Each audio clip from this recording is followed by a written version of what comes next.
యేసును పార్టీ నుండి తొలగించాం. ఉమ్మడి జిల్లా కార్యదర్శి వెంకటేశ్వరరావు. విప్లవ వ్యతిరేక కార్యక్రమాలకు పాల్పడిన CPI ML new democracy Peddapuram division committee సభ్యులు మరకుర్తి యేసును పార్టీ నుండి తొలగించడం జరిగిందని ఆ పార్టీ ఉమ్మడి తూర్పు గోదావరి జిల్లా సహాయ కార్యదర్శి చీకట్ల వెంకటేశ్వరరావు తెలిపారు.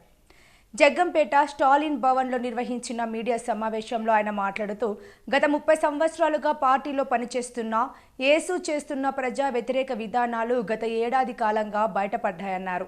నియోజకవర్గంలోని అనేక మంది బాధితులు వ్రాతపూర్వకంగా ఫిర్యాదు చేయడంతో అతన్ని కమిటీ నిలదీయడం జరిగిందన్నారు.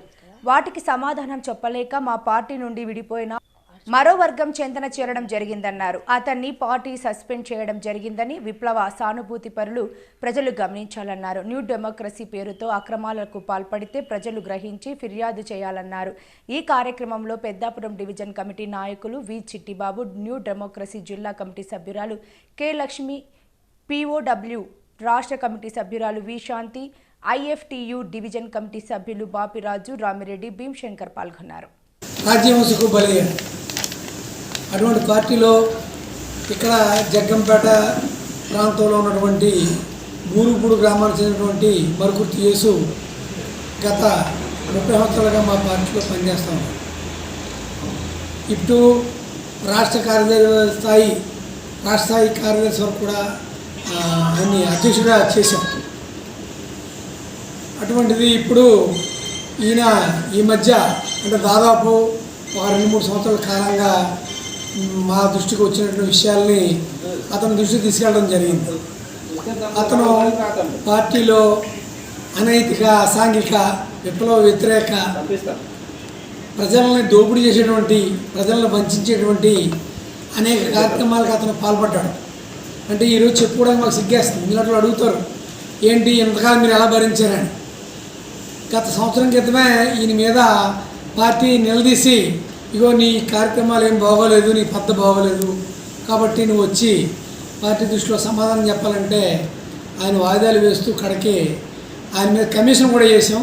కమిషన్ దృష్టిలో అన్ని విషయాలు వచ్చిన తర్వాత ఆయన ఇక్కడ దగ్గరలో ఉన్నటువంటి భగత్ సింగ్ నగర్లో కానీ లేకపోతే జగ్గంపేట నియోజకవర్గం ఈ చుట్టూ ప్రాంతాల్లో అతను చేసినటువంటి అనేక కార్యక్రమాలు ప్రజలు మా దృష్టికి తీసుకొచ్చారు. అవన్నీ కూడా వాస్తవాలను తెలిసిన తర్వాత ఆయన్ని పిలిచి మాట్లాడడం కూడా జరిగింది. అంటే విప్లవ పార్టీలో బూర్జో పార్టీలా ఉండదు. విప్లవ పార్టీలో ఎప్పుడు కూడా ఒక త్యాగనిరతి, ఒక విప్లవ దీక్ష, పడుదలతోటి ప్రజల విప్లవ జీవితాన్ని అంకితం చేసిన పార్టీ అంగీకరించదు. లేకపోతే చాలామంది ఈ పార్టీలో ఉండేవారు. ఈరోజు చేసినటువంటి అయితే బూర్జో పార్టీలో కూడా పనికిరాడు. ఏదో ఈరోజు సిపిఐఎంఎల్ న్యూ డెమోక్రసీ రేట్లు భూ పోరాటాలు చేస్తూ ఫారెస్ట్లో 2-3 దళాలు కలిగి ఈరోజుకి ఉన్నామంటే అది మా నిజాయితీకి నిదర్శనం. ఎందుకంటే నిన్నగాక మొన్న మీరు చూశారు విప్లవ పార్టీలు ఎలా ఉంటాయంటే మావోయిస్టులు 30 మంది చనిపోయారు, ఇంకా చనిపోతున్నారు. మాది కూడా ప్రతిఘటన పోరాటం, ప్రతిఘటన చేయిస్తుంది. దున్నేవాడికి భూమి కావాలి, నూతన ప్రజాస్వామిక విప్లవం రావాలి. ఆ క్రమంలోనే పీడిత ప్రజలు ఎలాగైతే ఉన్నారో మేము కూడా అలా ఉండాలి. సిల్లుగా సంపాదన ఉండకూడదు. భగత్ సింగ్ కాలనీలో మీరందరూ పోతే డోర్ టు డోర్ వెళ్ళారంటే సైట్కి 10,000 నుంచి 5,000 చంపుకునే పరిస్థితి వచ్చింది. అవన్నీ కంపెనీలోకి వచ్చి సెర్చ్ జరిగిన తర్వాత వేసి మన కంపెనీ నుంచి పోరాడాలి. ఇవాళ రోజుకి చిన్న ప్రజలు ఖర్చు పెట్టాలంటే 1000 రూపాయలు చాలతలేదనేసి గణాంక లెక్కలు. ఇంట్లో 10 మంది ఉన్నారంటే 10 మందికి సెల్ ఫోన్లే, ఒకటి 250 బిల్లు అయిపోతుంది. నిత్యావసర వస్తువులు పెరిగిపోయి వాటికి వ్యతిరేకంగా పోరాడే పార్టీ మాది.